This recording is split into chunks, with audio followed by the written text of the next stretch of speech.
Eu acho que teve volume do Santos, né? E os números, eles servem para dar uma paginada e você tentar, de fato, elucidar o que foi a partida. O Santos termina o segundo tempo com quase 70% de posse de bola, 12 finalizações. 2 delas em direção à meta do Fernando Miguel.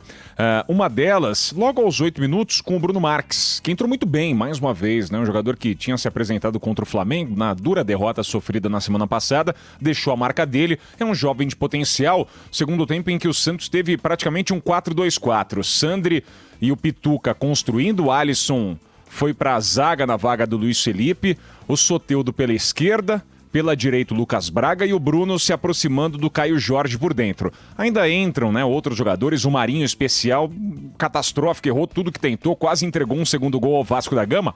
Agora, o Santos, por mais que tenha tido volume, presença no campo de defesa do Vasco, em nenhum momento teve uma chance clamorosa de gol. Talvez uma delas, além desta do Bruno, que gerou uma boa defesa, primeiro do Fernando Miguel, depois uma cabeçada que passou por cima, tenha sido o passe do Bruno para o Felipe Jonathan finalizar.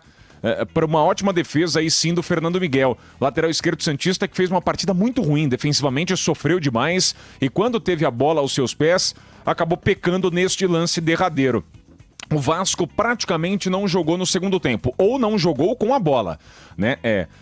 Ficou muito fechado com as linhas bem baixas, né? O time marcando lá atrás, próximo ao Fernando Miguel. E a ideia de contra-atacar ficou apenas na teoria, Fábio. Então o Vasco da Gama, que poderia ter especulado algo, arriscado, observado os espaços oferecidos pelo Santos no segundo tempo, né? As costas do Matson, que não era tão protegido pelo Lucas Braga, que mais tentava se envolver à frente do que propriamente ajudar a defesa. E do lado esquerdo também atacando o Felipe Jonathan, que dava espaços. O time cruzmaltino não conseguiu fazer esse jogo de transição. Então o Cano virou praticamente uma figura nula. Vasco jogou somente se defendendo e o Santos tentando atacar, mas faltou muita coisa, faltou dinâmica, faltou inspiração, faltou lucidez, faltou talvez físico, faltou um pouco de técnica. É um Santos que tem o olhar desviado muito para a Libertadores da América, depois da eliminação da Copa do Brasil e depois, claro, de colher os frutos magníficos da vitória gigante diante do Grêmio. Para esse jogo contra o Vasco, foi com uma alteração na equipe titular, com algumas mexidas, né? Um time mais ou menos alternativo, mas com boas peças individuais também, e não conseguiu superar um adversário que estava lá embaixo na tabela, que segue lá embaixo na tabela. O Vasco hoje é o primeiro time dentro da zona de rebaixamento. E é importante falar do Vasco, que tem muitas limitações. O Ricardo Sapinto olha para o banco de reservas, é um treinador estrangeiro pressionado, né, que ouviu ofensas, né, da torcida organizada que esteve invadindo lá o CT há 2 semanas. Conseguiu um empate na Bacia das Almas diante do rival Fluminense no fim de semana passado. E hoje conquistou uma vitória gigante. Fez 1-0 logo aos 8 minutos do primeiro tempo, numa jogada com a participação do Cano, cruzamento da direita do Léo Matos e a finalização do Carlinhos, né, que foi um dos destaques do time cruzmaltino.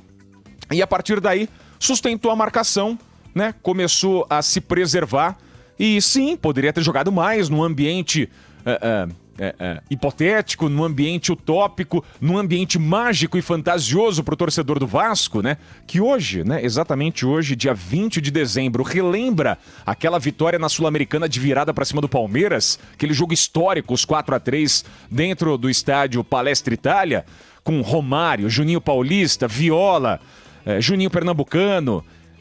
Esse Vasco mágico não existe hoje. Então o Vasco, que está em campo representando essa camisa pesadíssima, essa camisa imponente, conseguiu produzir isso. E hoje foi o suficiente para vencer o Santos e respirar na tabela. O Vasco, na próxima rodada, pode sair da zona de rebaixamento.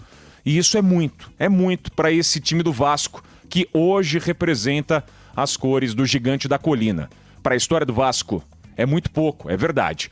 Mas é um time que, nesse momento, mais uma vez, vivendo problemas administrativos, vivendo o ano eleitoral, é bastante significativo. O Vasco conseguiu reagir diante de um adversário muito bom, que é o Santos Futebol Clube. Vasco deve